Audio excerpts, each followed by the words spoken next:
বিকেলে বেরিয়ে পড়েছি বান্ধবীদের বাসায় যাওয়ার উদ্দেশ্যে। খবর দিয়েছে তাদের বাসার পাশে মালিকবিহীন সজনে গাছে বেশ ভালোই সজনে ধরেছে।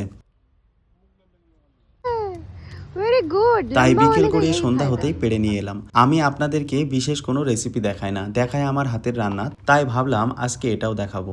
বাংলাদেশের তুলনায় মাছ আর শাকসবজির দাম বেনারসে একটু বেশি থাকে। দেশে এখন সজনে ডাঁটা কেমন দামে বিক্রি হচ্ছে জানি না, তবে এখানে প্রতি কেজি 60 রুপিতে বিক্রি হচ্ছে।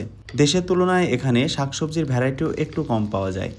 আজকে একদমই সিম্পল একটি রান্না করব, যে রান্নাটা সবাই পারে, তবে আমি যেহেতু আগে কখনো রান্না করিনি আর পারি না, তাই মাকে আগেভাগেই জিজ্ঞাসা করে নিয়েছি।